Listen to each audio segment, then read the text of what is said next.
So this is a world in pain. The feeling of this pain is the pivotal psychological reality of our time. Pain oozes through the words of a report issued October 1st by the Intergovernmental Panel on Climate Change. And this panel, composed of a group of scientists convened by the United Nations to guide world leaders, describes a world of worsening food shortages and wildfires and a mass die-off of coral reefs as soon as the year 2040, a period well within the lifetime of much of the global population. That is pain. Closer to home, on October 9th, the Associated Press reported on voter suppression in Georgia. How Georgia's Secretary of State Brian Kemp, who is also a Republican nominee for governor, has stalled more than 50,000 voter registrations of disproportionately black voters who are likely to vote for his opponent because of alleged problems with their voter registration information. And this is on top of reduced polling locations, confusion among election workers, outdated voting machines, and in general, a lack of adequate preparation to handle what could be a record turnout for a non-presidential election. That is pain.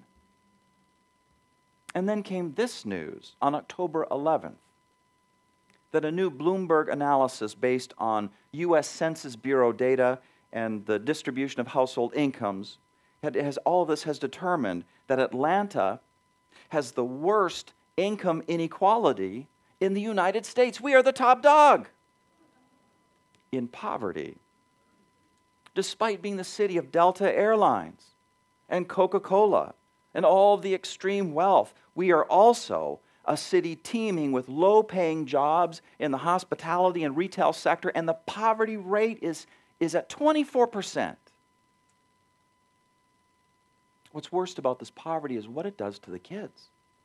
The most vulnerable among us, the children, are experiencing severe economic hardship, food insecurity, neighborhood violence, and all sorts of other traumas which create unmitigated, long-term toxic stress that will be like a fault line running through those kids all their lives. This screams pain. And as religious people who seek to be responsive to the realities of our day, who profess to belong to something larger than our individual egos, one of the most important questions we can ever ask ourselves is, can we feel the pain of our world and still have hope? Or does it make no sense for pain and hope to coexist fully in our hearts? How we answer this singular, momentous question matters. If there is no way for the two to coexist, if they are like matter and antimatter, and never the twain shall meet, well, then one of two things is going to happen. One is that the pain devours hope, and it sends us tumbling into a midnight of despair and kills action in the present. We are stuck. We are paralyzed. We do nothing as the years count down to 2040 when the predicted food shortages are supposed to happen, or the worsening wildfires, or the mass die-offs of coral reefs. We do nothing as we enter into a momentous non-presidential election. Cynicism or defeatism keeps our vote from ever reaching the ballot box. We do nothing as Atlanta's income inequality chews up lives because the storyteller in our heads says, nothing I will do will make any difference anyhow. And we believe that. Or this happens. If pain and hope cannot coexist, in this scenario, hope eclipses pain. Our hope becomes disconnected from the common good. It becomes more about the kind of car we aspire to drive, or fashionable clothes for me, or the best schools for our kids, or other forms of self-centered materialism that just feed business as usual. Or our hope floats. It floats up like a balloon, high above this world, into some other world. And we cope with the suffering down here by continually projecting ourselves into some future afterlife where God is going to wipe away all the tears and make everything all better. Either hope becomes self-centered or it becomes about some afterworld. And in either case, hope has become falsified. It has become unworthy. How we answer the question about coexistence, it matters. And not just for ourselves, but for our children. Just like Michelle Obama says, our children respond to the pain of the world in the same way that we see us respond. They bump their heads, and they look to us to see how to respond. If we are teaching them paralysis, if we are teaching them entitled selfishness, if we are teaching them otherworldly hope, we are solidifying a vicious cycle in the human race. We are hurrying up the death of all the values that we hold dear. There must be a way for our full feeling of the world's pain to coexist with hope and therefore with hopeful action. And we need to find that way. And the way takes us into a face-to-face meeting with a long-standing, culturally honored myth about what it means to be a healthy and well-functioning human being. The myth is suggested by the last line of practically every fairy tale out there. What is that line? The happiness myth. It essentially says that to be a healthy and well-functioning human is to be filled with perpetual joy, fun, peace, contentment, hope, and other pleasurable internal states, emotions. That is the natural state for all human beings, and not stress, not fear, not anxiety, not frustration, better believe not depression. Entire mental health and pharmacological industries are raised up to eradicate all of these negativities, these defects, so as to bring us back to what should be our natural state. Something is wrong with us when we're feeling not so good inside. No wonder, it seems, that feeling pain for the world and feeling hopeful appear to be like enemies rather than friends. And so, from this flows the action plan. To create a healthy and well-functioning life, we must be vigilant in weeding out all our negative thoughts and all our negative feelings. We must put positive ones in their place. We must tape a permanent smile on our minds. We tell our kids, don't cry, don't be gloomy, there's nothing to be afraid of. We tell ourselves, chill out, snap out of it, get over it. That's the action plan based on the happiness myth. And there's a fly in that ointment. There's a lot of flies in that ointment. One is suggested by a simple thought experiment. As you listen to me speak, try not to think about eating your favorite food. Try not to focus on the flavors exploding in your mouth as you savor your favorite food. How are you doing with that? Y'all are failing. Y'all are failing real bad. The fact is, our minds have a life of their own. Buddhists call this, what is it?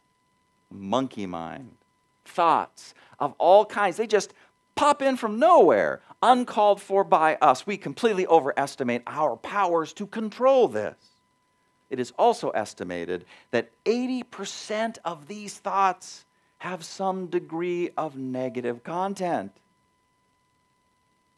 There is a reason why the Buddha began his philosophy with his first noble truth, that life is suffering. Thousands of years later, Evolutionary biologists can give a scientific explanation backing up the Buddha. As psychiatrist Russ Harris puts it, our minds evolved to help us survive in a world fraught with danger. The number one priority of the primitive human mind was to look out for anything that might harm you and avoid it. The primitive human mind, he says, was basically a don't get killed device. In other words, evolution has tuned our minds towards the negative. Saber-toothed tiger threats are long gone, as far as I know. But these days, we can be constantly worried about the other shoe dropping in the form of an IRS audit. Yeah.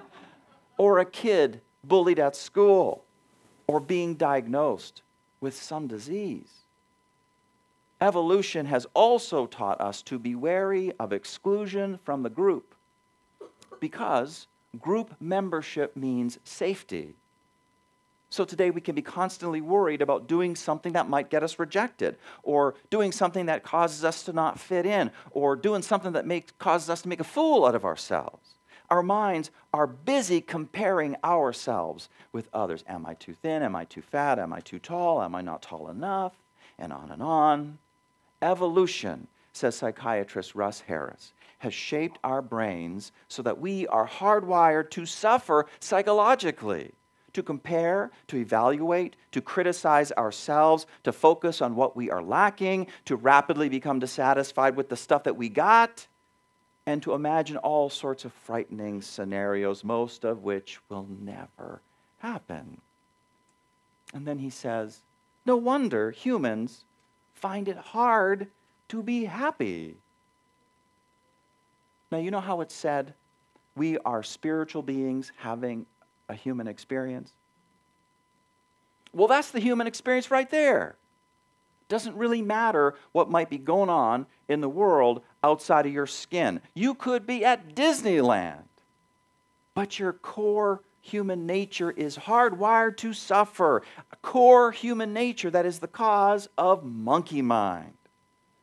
But the happiness myth is so entrenched in culture and in ourselves that we press on bravely. And for every unpleasant thought that pops randomly into our minds and depresses us or frightens us, we see it as our duty to chase it down, to wrestle it to the ground, to replace it with a smile. And this just makes us more miserable. In the active pursuit of happiness, we are becoming most unhappy. Wrestling with each and every unpleasant thought steals away time and energy that could actually be devoted to doing something positive. It ends up hurting our self-esteem because we are constantly failing at preventing these unpleasant thoughts from happening to ourselves. And our control strategies often assume forms of living that hurt us in the end. I'm talking about hiding from the things that scare us, numbing what we are feeling through various kinds of addictions. I am talking about bullying ourselves into feeling differently than we do, and so on. We just can't be in perpetual warfare with our natures, which evolution has shaped to be essentially don't get killed devices. We're always going to lose that battle. It is time to find a way to win, but a way of winning that is really possible and respects the wholeness of our psyches.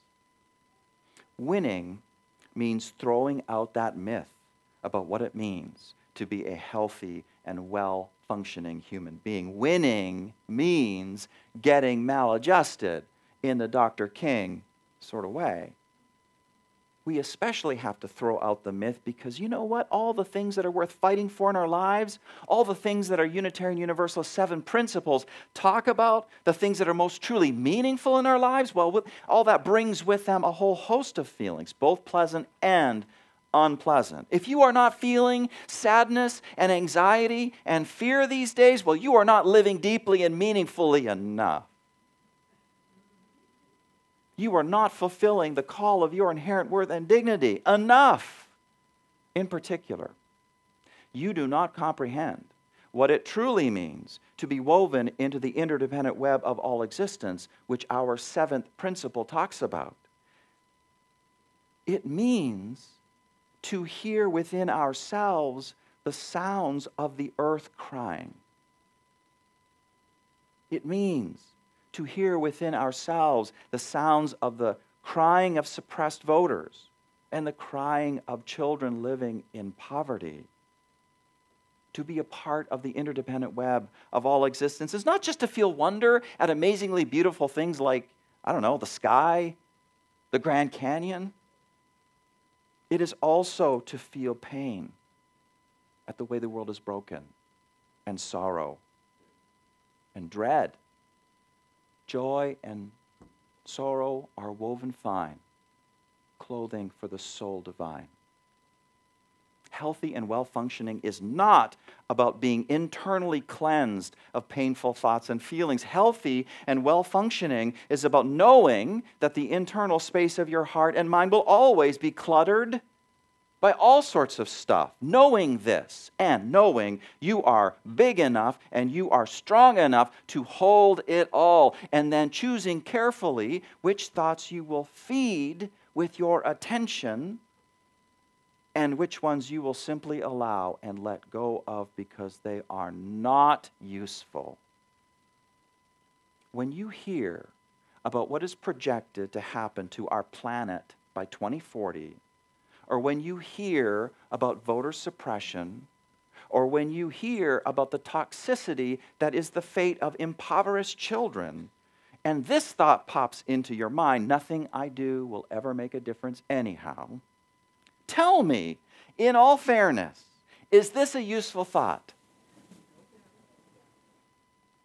Is this the sort of thought you want to invest the precious resource of your attention on? It's going to appear in our minds.